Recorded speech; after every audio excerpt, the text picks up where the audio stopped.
Hi students, very warm welcome to venkatvarma chemistry channel. I hope all are doing well. In this session, I am going to discuss another episode of basic principles and techniques. The previous session we learned about column chromatography. In this session, we are going to discuss thin layer chromatography. Thin layer chromatography. Let's start our session. The thin layer chromatography, it is another type of adsorption chromatography. It is also adsorption chromatography. So, which involve separation of substance of mixture over thin layer of adsorbent coated in glass tube.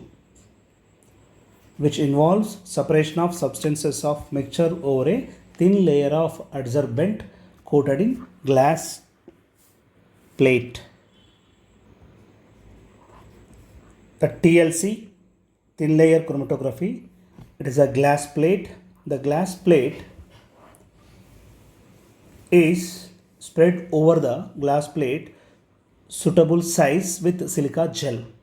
A thin layer of adsorbent silica gel or alumina is spread over the glass plate of suitable size. A thin layer of adsorbent silica gel or alumina spread over a glass plate of suitable size. A plate is known as chromoplate. This plate is known as chromoplate. Chromoplate or thin layer chromatography.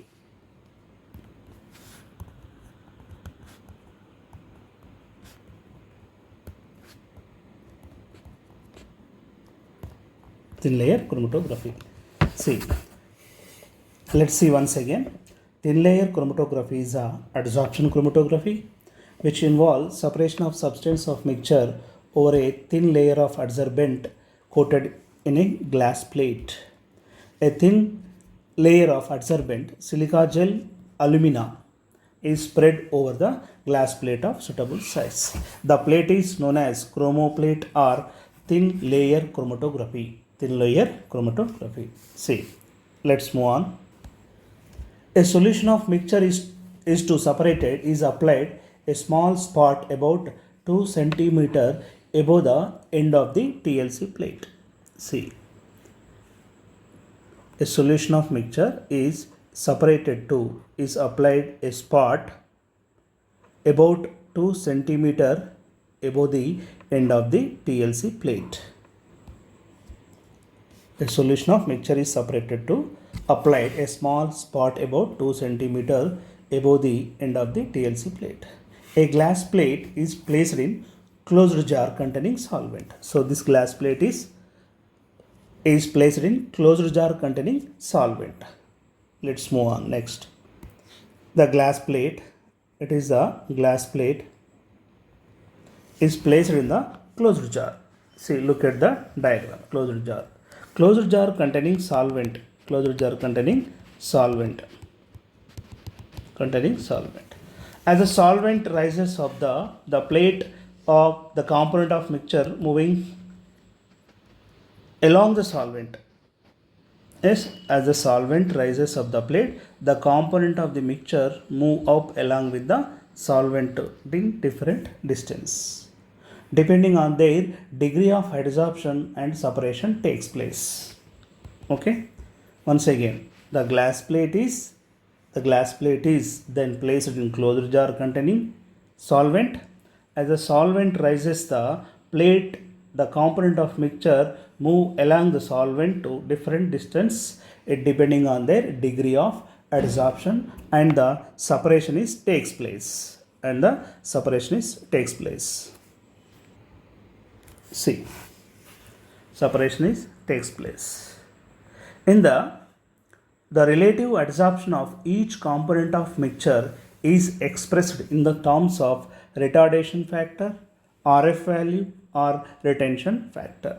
See, the relative adsorption of each component of the mixture is expressed in the terms of its retardation factor or RF value or retention factor.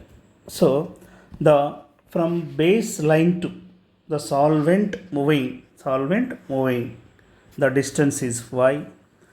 the baseline from this is a baseline, the spot is moving, the distance is x, Now we can write what is RF or retardation factor. What is retardation factor? Retardation factor is the distance moved by the substance from the baseline x by distance moved by the solvent from the baseline. See, retardation factor RF value, distance moved or traveled by the solute or substance from the baseline, it is represented by x. The distance traveled by the solvent from the baseline, it is a y. Generally, retardation factor R equal to x by y. This is the retardation factor. Have a look for this example. For example, the sample containing ABC component, A component and B component and C component. See, look at for this. The sample, the distance moved by component from the baseline, the first compound is x1 distance, second compound is x2 distance, and third component is x3 distance. The solvent traveled or moved by the solvent moved from the baseline, it is a y. For example, compound A, its RF equal to x1 by y. The compound B, RF, retardation factor x2 by y. The compound C, the retardation factor x3 by y. So this is for retardation factor RF. C. The spots of color compounds are visible on TLC plate to their original color. The spots of colored compounds are visible on TLC plate due to their original color. The spots containing colorless compound which are invisible the eye but fluorescence can be detected by putting the plate under the ultraviolet light.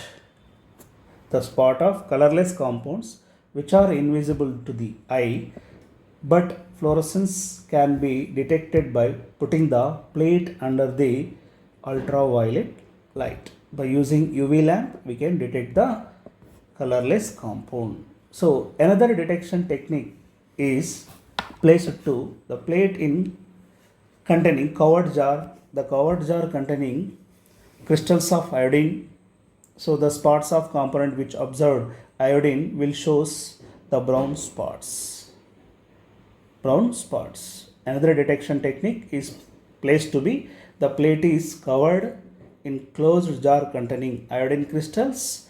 When the sample is kept on iodine crystals, the spots of component which observed iodine will show up brown spots.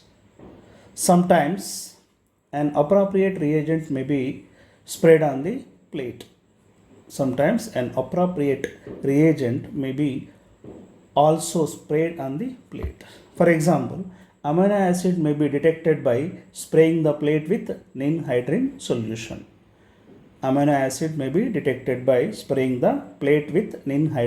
solution. Have a look for problem. A solvent front travel 0.7 centimeter, a thin layer chromatography. A plate while a compound traveled 0.5 centimeter. Calculate the RF value of compound.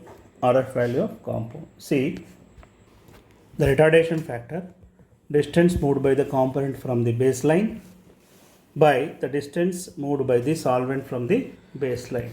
The distance moved by the component from the baseline, it is a 0.5 centimeter.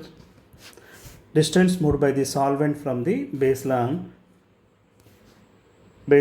it is a 0.7. It becomes 5 by 7. Retardation factor, its value equal to 5 by 7. See, this is about thin layer chromatography. I hope like this video. Don't forget to share your friends. Don't forget to give like. If you find this content valuable, make sure to subscribe for insightful lecture. Thanks for watching.